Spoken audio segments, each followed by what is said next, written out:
You're watching the Wellness Hour. We're on location today for 21st Century Oncology.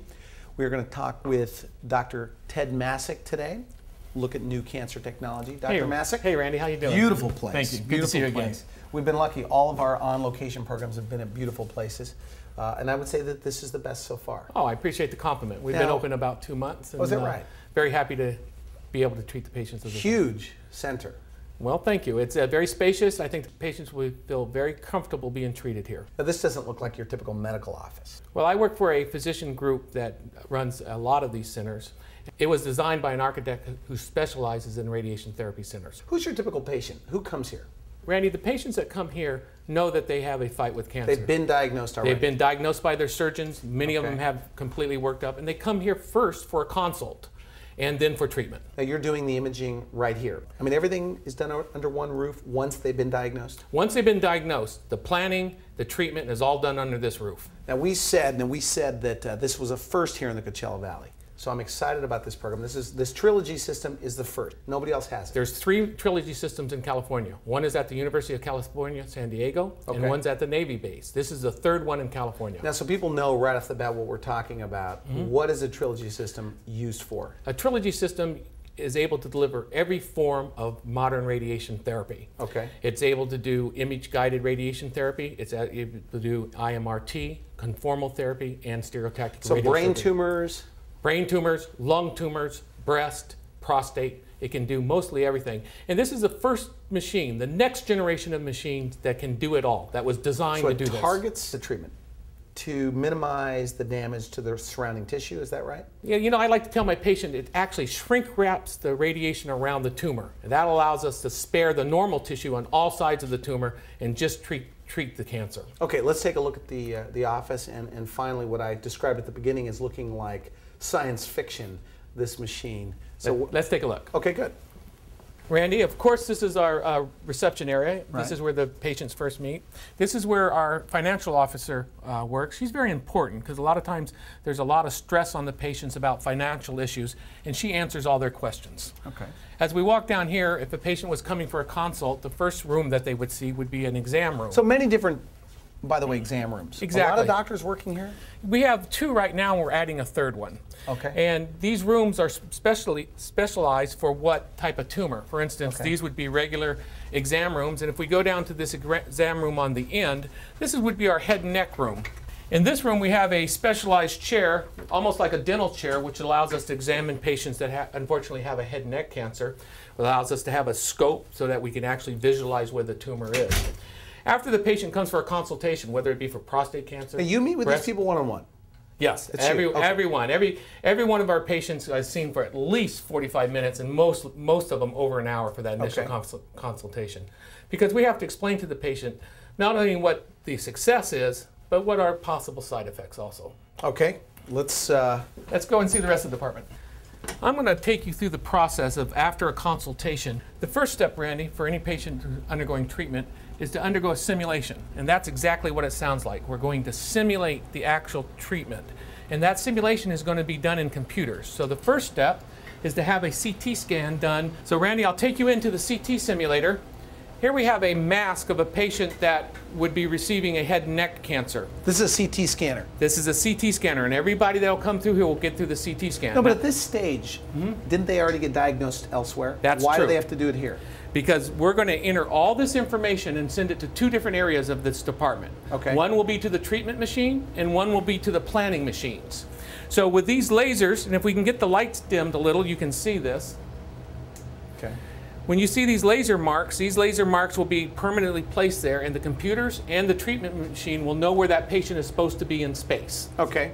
So this is open. Very open. This is very open. And the patients do not feel claustrophobic, and the whole process only takes about 20 minutes. So 20 minutes. Because all we need to know is where they're going to be in space. Once we have all their information, we rebuild them in the computer so that we can do the planning. Okay, so this is part of the planning. Okay, so you've taken the images. Right. Now what? Well, that information now goes, as I said, to 2 places. One, it goes over here to the treatment machine, so the laser knows where the patient is in space. And the next place it goes is into the dosimetry. Okay. And let's take a walk down to the brains of the center. One great thing about the design of this building is that they put the doctors, the PhD physicists, and the dosimetrists all in one area so that we can work closely together planning that treatment for the patient. Why is it important that they're all in one room? The simple answer is that you want your doctor communicating with the people doing your planning. Okay. Okay, so this is where you do the planning, and you call it inverse planning. Correct. This is where everybody meets to plan the treatment, and the inverse planning is actually done in this room in the dosimetry room. Now the physicist is in there. The PhD physicist is there, and the dosimetrist here. The two doctors are at these offices. And your office is right over there. Correct. Okay. So the information comes from the CT scanner, the virtual simulation. Right. And it comes into this computer here. Now normally you have 2 people in here? We can have as many as 2 or 3 depending on what we're doing. Planning the treatment. Planning the treatment and verifying it. So the dosimetry, what's different about the new way of doing radiation, in the old days we used to treat from this angle and plan on a dose to the prostate, and wherever the radiation went, that's what you got. The modern way of treating cancer, we identify the structures, the rectum, the femoral heads, the prostate. We then tell the computer we want so much radiation to kill the cancer, but we want to limit the radiation to the rectum and the femoral heads. So what I'm looking at here is limit the radiation to the rectum. Correct. This is your target area. Absolutely. Okay. And then the computer tells us how many angles to treat and how to modify that beam so we accomplish that and reducing side effects. Okay.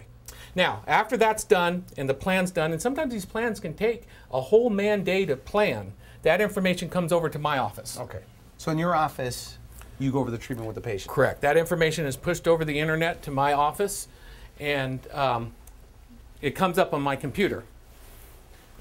So they've already decided, okay, this is what we're going to do. This is how we're going to attack the tumor. Yes, we've planned this together, so we modify it and tweak it. But for instance, in this head and neck tumor, you can see in the red that the tumor is getting a very, very high dose of radiation, but everything else is getting a very low dose. So this was not available, what, 5 years ago, 10 years ago?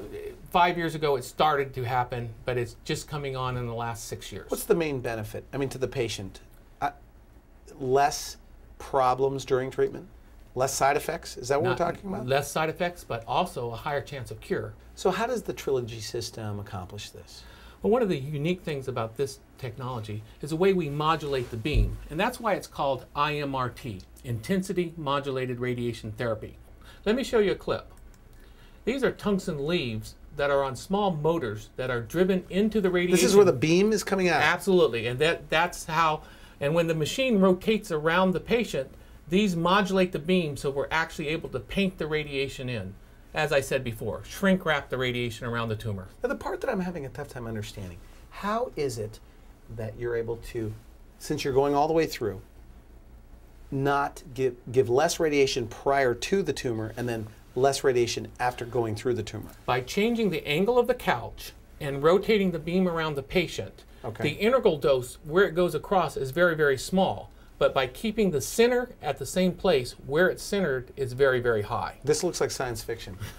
Well, we've made more progress in radiation therapy in the last 6 years than we have in the last 40 years. And some of it really does seem like science fiction. Stereotactic radiosurgery is a non-invasive intervention that shrinks or eliminates selected targets in the body, such as tumors and other abnormalities, using focused radiation beams that are delivered from outside the body. The procedure is called radiosurgery because it achieves the results of surgery, but the doctor never makes an incision, and you won't need a lengthy period for recovery and healing. Shortly after the procedure, you should be able to resume normal activities. Stereotactic radiosurgery is an extremely precise form of radiation treatment. Radiation as a stream of energy delivered to the abnormality or tumor site.